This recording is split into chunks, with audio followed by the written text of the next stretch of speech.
Hello guys, आप लोगों का स्वागत है एक और न्यू वीडियो में। तो इस वीडियो में मैं आपको डिफरेंस बताऊंगा मानहुआ, मानवा और मांगा के बीच में। और सिर्फ डिफरेंस ही नहीं, मैं ये भी बताऊंगा कि कौन बेटर है, कौन किस चीज में लैग करता है या किस में क्या कमी है। क्या वेबटून या मानहुआ मांगा इंडस्ट्री के लिए खतरा बन सकती है? क्या एनिमे का फ्यूचर वेबटून ही है? तो इस वीडियो में आगे आपको इन सब चीजों का जवाब मिलेगा। तो बिना डिले करे वीडियो स्टार्ट करते हैं।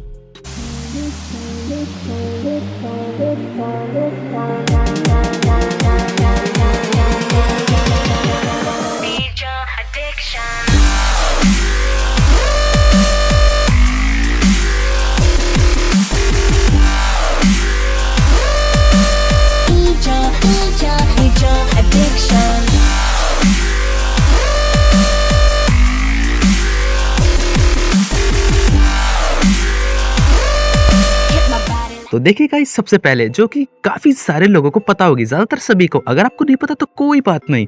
तो देखिए, मानहुआ चाइनीज होती है, यानी कि चाइनीज कॉमिक्स। मानवा और वेबटून ये साउथ कोरियंस होती हैं। और इसमें मानवा का मतलब प्रिंटेड फिजिकल कॉपी और वेबटून जो कि डिजिटल हो। और मांगा तो आपको पता ही है, जापानीज कॉमिक बुक्स। तो सबसे पहले बात करते हैं किसके क्या क्या प्रोज है और किसके क्या क्या कॉन्स है।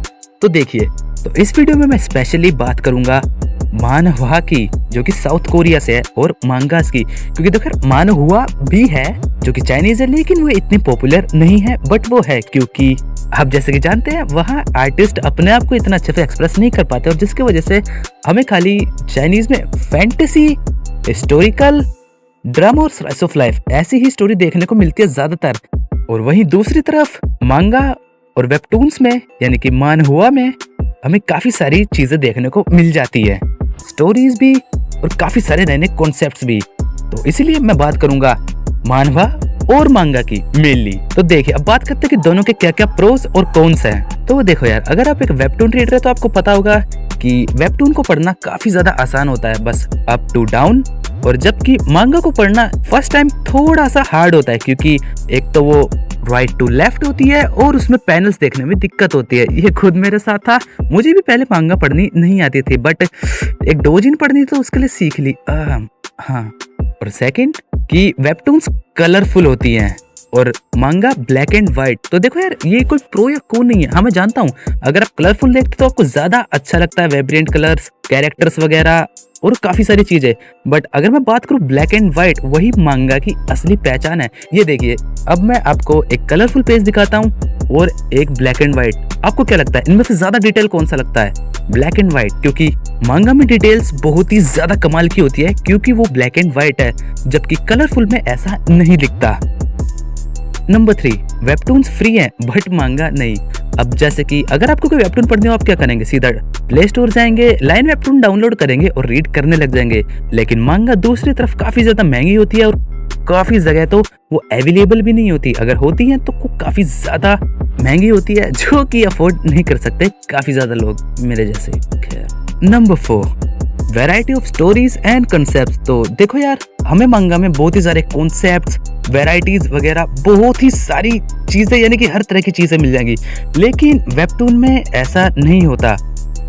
आपको वेबटून में इतना ज्यादा वॉयलेंस नहीं मिलेगा जितना कि मांगा में, और इतनी ज्यादा ना ही फैन सर्विस। हमें जानता हूँ इच्छी वेबटून्स होती है, बट मैं उन्हें अच्छी नहीं मानता, वो सीधा स्ट्रेट अप हेंटाई है। बट मैं ये नहीं कह रहा हूँ कि कोई कहानी के लिए वॉयलेंस और न्यूडिटी जरूरी है, नहीं। ऐसी काफी सारी पॉपुलर फ्रेंचाइजीज हैं जो इनके बेस पे नहीं है। फॉर एग्जांपल, अब बेन 10 ले लीजिए, मैं जानता हूँ एनीमे नहीं है, बट फिर भी बेन 10 ले लीजिए, पोकेमोन ले लीजिए, डिजीमोन ले लीजिए, एक बेब्लेड ले लीजिए। ये कितनी फेमस फ्रेंचाइज है जिनमें ब्लड, वॉयलेंस, न्यूडिटी, बिल्कुल ऐसा कुछ भी नहीं है, बट इनकी स्टोरी काफी ज्यादा अच्छी थी। आपको वेबटून्स में ज्यादातर drama, slice of life, school based या फैंटेसी टाइप ही मिलेंगे। और जबकि मांगा में साइबरपंक, इच्ची, साइनन, हॉरर, साइकोलॉजिकल, हमें जानता हूँ ऐसे कुछ वेबटून्स भी है, लाइक बैस्टर्ड, किलिंग स्टॉकिंग, हाँ पढ़ी है मैंने, जो साइकोलॉजिकल हॉरर में आती है, बट वो इतनी एक्सट्रीम नहीं है जितनी मांगा एक्सट्रीम हो सकती है। लेकिन मांगा की तरह वेबटून उस लेवल पर नहीं जा सकती। और वो क्यों? Because of censorship and restrictions on artist. तो देखो यार, इसकी वजह मैं बताता हूँ कि मैंने ऐसा क्यों कहा। तो जैसे कि आप सबने अगर डॉक्टर स्टोन देखा होगा, देखा तो है ना, अगर नहीं देखा तो आप जल्दी से गूगल कर लीजिए, फिर आपको अच्छे से समझ में आएगा। जिसका एक एनिमे अडेप्टेशन भी आया था 2019 में, जो कि काफी ज्यादा फेमस रहा था और वो मांगा बहुत ही ज्यादा अच्छी थी और सीरीज भी। तो जैसे कि डॉक्टर स्टोन के जो आर्टिस्ट है या इल्यूस्ट्रेटर जिन्होंने उसकी आर्ट बनाई है, बोइची, तो क्रंचीरोल ने उनका इंटरव्यू लिया था कि आखिर आप यहाँ तक पहुंचे कैसे। तो उन्होंने अपने इंटरव्यू या आप कह सकते हैं Q&A में कहा था, जब वो बच्चे थे तो उन्हें साइंस फिक्शन काफी ज्यादा पसंद था और वो एक साईफाई गीक थे। लेकिन एक बार उन्होंने एक शोजो मांगा पढ़ी और जिसके बाद वो उन्हें इतनी पसंद आई कि वो उसी के ही आर्टिस्ट बन गए और उन्होंने 1993 में शोजो मांगा बनाना शुरू किया। लेकिन 1997 में साउथ कोरियन गवर्नमेंट ने एक जुवेनाइल प्रोटेक्शन एक्ट लगा दिया और उस प्रोटेक्शन एक्ट के लगते ही बहुत ही सारे कोरियन मांगाकाज प्रोसिक्यूटेड हो गए। प्रोसिक्यूटेड का मतलब उनको क्रिमिनल बना दिया या उनको एक क्रिमिनल की तरह ट्रीट किया गया। और कोरियन पेरेंट टीचर एसोसिएशन ने ये दावा किया कि उनकी मांगास बच्चों और टीनेजर्स के लिए बहुत ही ज्यादा हार्मफुल है और उन्होंने उन्हें मुजरिमों की तरह ट्रीट किया और कोर्ट तक भी बुलवा लिया था। और जब ये सब हुआ था उससे पहले कोरियन मांगास में 4 एडल्ट मेजर मांगास मार्केट्स थी। वो कोई हेंटाई और एरो मांगा नहीं बल्कि साइनन मांगास थी जो कि काफी अच्छे से बिक रही थी। लेकिन जुवेनाइल एक्ट के बाद वो सारी की सारी मांगास को हटा दिया गया और फिर बिकने नहीं दिया गया।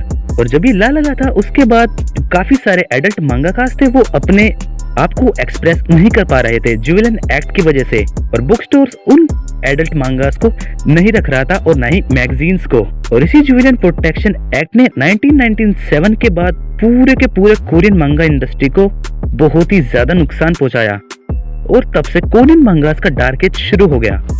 तो कोरियन मांगा इतनी एक्सट्रीम नहीं हो सकती थी। तो देखो यार, शुरुआत में ये एक्ट तो था, वो था फिजिकल मानुआस के लिए, यानी कि फिजिकल बुक्स और मैगजीन्स के लिए। बट धीरे धीरे करके ये डिजिटल सेंसरशिप भी आ गई और वो किस तरह से और कैसे आ गई वो मैं आपको आगे बताऊंगा। और देखो यार, लाइन वेबटून 2003 या 4 में लॉन्च हुई थी और उससे पहले एक्ट लग चुका था। तो लाइन वेबटून पे आपको ज्यादातर रोमांस, ड्रामा, स्कूल, फैंटेसी ऐसे ही मिलते हैं। हाँ, मैं जानता हूँ कुछ जो वेबटून्स होती है थोड़ी बहुत वॉयलेंट होती है, ब्लड वगैरह, बट वो भी सेंसर हो जाता है और जिससे इतना मजा नहीं आता उसे पढ़ने में। तो देखो यार, जैसे कि मैं बात कर रहा था कि जुवेनाइल एक्ट से कैसे आर्टिस्ट वगैरह रेस्ट्रिक्ट हो गए थे, बाइंड हो गए थे। तो जब 2013 में लाइन वेबटून की तरह वेबटून के लिए एक प्लेटफॉर्म खुला जिसका नाम था लहजीन। देखो यार, प्रोनाउंसिएशन गलत हो तो मुझे माफ कर देना। लहजीन 2013 में खुली थी और 2015 में उस पर भी सेंसरशिप लगा दी गई, क्योंकि देखो यार, वो हर तरह की वेबटून वगैरह रखते थे। और जब जैसे कि ये कंट्रोवर्सी वगैरह हुई कि सेंसर करने की या वेबटून्स को हटाने की, तब फ्रीडम ऑफ एक्सप्रेशन या स्पीच ने, जो कि नॉर्थ कोरिया के इंस्टीट्यूशन में थी, उसने इन चीजों को बचा लिया। लेकिन गवर्नमेंट ने फिर भी कहा कि जो भी एडल्ट मानवाज है उनमें जो जेंटिकल्स है उनको सेंसर कर दिया जाए। और इसी वजह से अगर आपने कोई भी एडल्ट मानवा पढ़ी होगी लाइक सेक्सरसाइज, स्वीट गाय, उसमें आपको वही व्हाइट वांड देखने को मिलता है। देखो यार, मुझे बिल्कुल भी पसंद नहीं, मैं इसको 1% भी टॉलरेट नहीं कर सकता। इसी वजह से मैंने खाली इनका नाम सुना, मैंने कभी कोई कोरियन एडल्ट मांगा नहीं पढ़ी है, क्योंकि देखो यार, वो बिल्कुल भी अच्छा नहीं लगता। मेजोनिक फिल्टर चलेगा, जिसे आप शायद ब्लर भी कहते हैं, वो चलेगा, ब्लैक बॉक्सेस चलेंगे, बट यार ये बिल्कुल भी टॉलरेबल नहीं है और इसलिए मैं बिल्कुल नहीं पढ़ता हूँ। और सिर्फ ये सेंसरशिप नहीं बल्कि ब्लड और वॉयलेंस भी काफी ज्यादा सेंसर होता है, और जिसकी वजह से वेबटून्स काफी ज्यादा मात खा रहे हैं। क्योंकि देखो यार, जैसे कि फेमस मांगा लाइक बर्सर्क, अगर कोई ऐसी वेबटून बनाना चाहे तो वो नहीं बना सकता। कैसे बनाएगा? क्योंकि वो वॉयलेंस नहीं दिखा सकता इतना ज्यादा, वो ब्लड नहीं दिखा सकता इतना ज्यादा, और डार्क एनवायरनमेंट कैसे क्रिएट होगा। मैं जानता हूँ साइकोलॉजिकल हॉरर एक वक्त तक काफी सही काम करता है, बट स्टोरी की प्रोग्रेशन के लिए या कोई रिवेंज स्टोरी हो उसके लिए वॉयलेंस जरूरी होता है। अब जैसे कि आप बर्सर्क ले लीजिए, बर्सर्क को अब तक मास्टरपीस माना जाता है और वो है और रहेगा। वो माय एनिमे लिस्ट पे भी नंबर 1 पे है वो मांगा, क्योंकि वही होती है डार्क फैंटेसी, उसे ही कहते हैं असली डार्क फैंटेसी। मैं ये नहीं कह रहा डार्क फैंटेसी के लिए कि वॉयलेंस ब्लड जरूरी ही जरूरी है, इनके बिना नहीं काम हो सकता, इनके बिना भी काम चल सकता है, बट वो इतना ज्यादा अच्छा नहीं लगेगा जितना इन सब चीजों के साथ। आप क्लेमोर को ले लीजिए, पैरासाइट को ले लीजिए, जुंजी तो कलेक्शन कितनी अच्छी है। आई मीन जुंजी, तो उसकी मांगास ले लीजिए। और इसी वजह से आपको ज्यादातर webtoon drama, slice of life, romance, fantasy, historical, MMORPG इस तरीके से मिलती है। अब देखो यार, कब तक देख लोगे इन सबको, कुछ तो अलग चाहिए। और इसी सब रेस्ट्रिक्शन और सेंसरशिप की वजह से कोरियन मंगागास अपनी फुल पोटेंशियल नहीं दिखा सकते। तो देखो यार, शायद ये कभी फ्यूचर में बदल जाए, तो हम होप ही करते हैं। और अगर कभी ऐसा हुआ तो हम उम्मीद कर सकते हैं और भी काफी नई नई चीजों और अच्छे कंटेंट की। मैं नहीं कह रहा वेबटून अभी अच्छी नहीं है, वेबटून भी काफी अच्छी है, बट हम वही स्टोरी देखते आ रहे जो मांगा से पहले हो चुकी है। रोमांस का पता है, फैंटेसी। अब सोलो लेवलिंग ले लीजिए, मेरे पीछे मत आना, मैं आपको खाली एक पॉइंट बता रहा हूँ। सोलो लेवलिंग की आर्ट काफी अच्छी है, उसका कैरेक्टर कॉन्सेप्ट अच्छा है, बट आप उसकी स्टोरी ले लीजिए। अगर आपने नहीं पढ़ी है तो आप इस स्क्रीन पे एक नंबर आएगा, वहां तक स्किप कर दीजिए, कोई दिक्कत नहीं। तो देखो यार, सोलो लेवलिंग की कहानी एवरी शोनेन एवर इस तरह की है, जैसे कि परिवार बिखरा हुआ है, माँ बीमार है, डैड का पता नहीं, कैरेक्टर वीक है, अपनी माँ के बिल भरने के लिए काम कर रहा है, फिर एक दिन कुछ चमत्कार होता है, हार्डवर्क करता है, पावर आ जाती है, पावर पहले से होती है या बाद में हार्डवर्क होता है, या फिर पावर आके फिर हार्डवर्क करता है, और फिर सबसे ऊपर या अब शायद सोलो लेवलिंग आगे चलकर अच्छी हो, बट उसका बेसिक तो यही था, एवरी शोनेन एवर इस तरीके से। तो देखो यार, ये हो गए दोनों के प्रोस और कॉन्स, और मैंने आपको बता दिया कि इन दोनों में से वेबटून क्या चीज लैग करता है। वेबटून सबसे ज्यादा चीजें लैग करता है, वो है फ्रीडम ऑफ एक्सप्रेशन और रिस्ट्रेंट्स ड्यू टू सेंसरशिप। अब जैसे कि आप देख रहे हैं कि 2020 में वेबटून्स काफी ज्यादा फेमस हुई है। क्यों? क्योंकि उनको एनिमे अडेप्टेशन मिला, और उन एनिमे अडेप्टेशन से पता चला आपको और मुझे भी कि हाँ, वेबटून नाम की कोई चीज होती है, और वेबटून काफी पहले से बनती हुई आ रही है।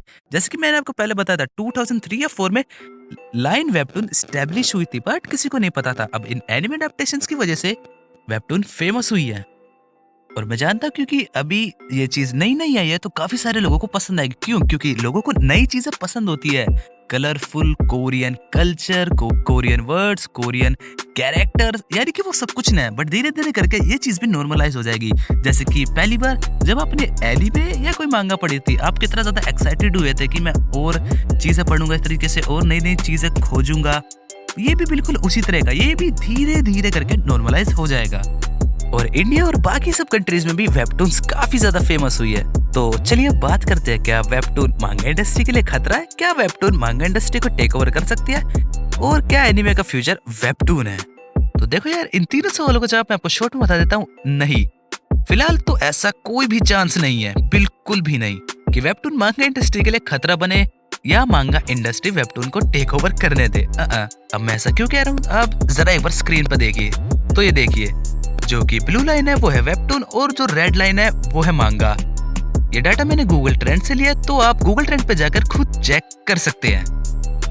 तो देखिए, जब से गूगल चीजें रिकॉर्ड कर रहा है, तो मांगा कितनी ऊपर है और वेबटून कितनी नीचे। मैं जानता हूँ अभी आपको नीचे वो ब्लू लाइन थोड़ी सी ऊपर दिख रही होगी, और वो ऐसा क्यों? क्योंकि मैंने कहा था कि वेबटून्स वायरल हो गई। किस वजह से? Tower of God, God of high school, क्योंकि उन्हें एनिमे अडेप्टेशन मिला, और आपको और हम जैसे लोगों को वेबटून्स का पता लगा, कुछ नया मिला, ट्राई करने का मन किया और उसे देखा। और देखो यार, अगला पॉइंट है, जापान डज नॉट केयर, यानी कि जापान को कोई फर्क नहीं पड़ता कि वेबटून की पॉपुलैरिटी कैसी है, किस तरह की है। वो अपने काम में लगे हुए हैं, वो अपनी मांगा बनाने में लगे हुए हैं। जापान को इंटरनेशनल ऑडियंस से ज्यादा कुछ खास लेना देना नहीं है। आपने कई बार सुना होगा, और सच में नहीं, जापान जापानीज फैन को प्रायोरिटी देता है, और जापानीज फैंस को वेबटून की केयर नहीं है फिलहाल। और जापानीज मांगा वेबटून इंडस्ट्री को अपने ऊपर टेक ओवर नहीं करने देंगे। लेकिन मेरे कहने का ये मतलब नहीं है कि वेबटून्स को एनिमे अडेप्टेशन नहीं मिलेगी। अब जैसे कि आपने देखा होगा, टावर ऑफ गॉड, फिर गॉड ऑफ हाई स्कूल, नोबलेस को भी एनिमे अडेप्टेशन मिली थी। हाँ, काफी लोगों को पसंद नहीं आई थी, बट मुझे तो सही लगी थी। और अगर आप एक वेबटून फैन है तो आपके लिए गुड न्यूज, जो कि नेवे वेबटून है, उनकी वेबसाइट पे जितनी भी वेबटून्स है वो सब फिल्म्स और सीरीज बनने जा रही है, शायद कोरिया के अंदर ही। तो इसका मतलब अब आपको टावर ऑफ गॉड और गॉड ऑफ हाई स्कूल का सेकंड सीजन देखने को मिल सकता है, और भी कई सारी वेबटून्स का एनिमे अडेप्टेशन। देखो यार, सोलो लेवलिंग का मुझे नहीं पता, लेकिन उसे जापान एनिमेट नहीं करने वाला। क्यों? अगर आपने सोलो लेवलिंग नहीं पढ़ी है तो स्पॉइलर हो जाएगा, स्क्रीन पर टाइमर आ गया होगा, आप वहां तक स्किप कर लीजिए। तो जैसे कि सोलो लेवलिंग का जब फाइनल चल रहा था, उससे थोड़ा पहले जब जापानीज हंटर कोरिया में आए थे, तो वो कोरियन हंटर्स को मारना चाहते थे, और आंट आइसलैंड में जापानीज हंटर कोरियन हंटर को ट्रैप कर देते हैं मरता छोड़ने के लिए। तो सोलो लेवलिंग में जापान को नेगेटिव साइड दिखाया गया, तो मुझे नहीं लगता यार कि जापान एनिमेट करने वालों से, अगर एनिमेट करता है तो स्टोरी चेंज करेगा, स्टोरी चेंज नहीं की तो कंट्रोवर्सी पक्का है। तो इस वजह से तो गाइस ये थे मेरे पॉइंट। तो अगर आपको इनमें से किसी में भी दिक्कत हो आप कमेंट में कह सकते हैं। और फिलहाल मेरे हिसाब से वेबटून जापानीज मांगा इंडस्ट्री को टेक ओवर किसी भी तरीके से नहीं कर सकता है।